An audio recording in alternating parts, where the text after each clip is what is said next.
संभाजीनगरमध्ये आदित्य ठाकरेंच्या हॉटेल बाहेर भाजप आणि ठाकरे गटाच्या कार्यकर्त्यांमध्ये राडा। दिशा सॅलेन प्रकरणी उत्तर देण्याची भाजपकडून घोषणाबाजी। आंदोलक पोलिसांच्या ताब्यात।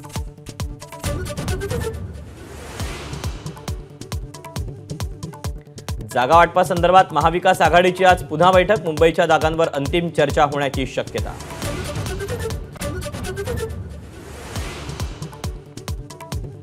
मुख्यमंत्री एकनाथ शिंदे आज करणार मुंबई गोवा महामार्गाची पाहणी। रखडलेल्या कामाचा घेणार आढावा।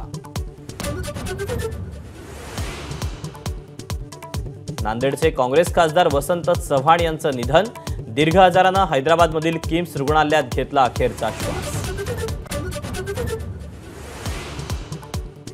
पुणे विमानतळाला संत तुकोबारायांचं नाव देण्यासाठी राज्य सरकारनं प्रस्ताव द्यावा।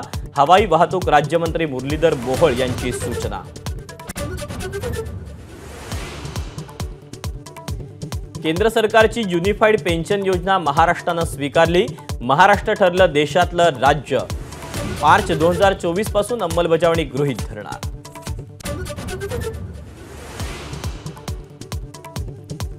पंढरपूरला पुराचा धोका वाढला। उजनीतून भीमेत तर वीर धरणातून नीरेत विसर्ग। नदीकाठच्या गावांना सतर्कतेचा इशारा।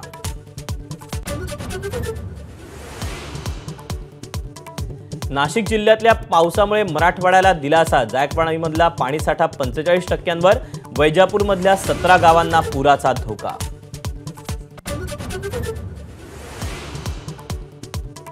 पुण्यात पोलीस अधिकाऱ्यावर कोयत्यानं हल्ला करणाऱ्या निहाल सिंग टाकला अटक। भांडण सोडवायला गेलेले एपीआय रत्नदीप गायकवाड हल्ल्यात जखमी।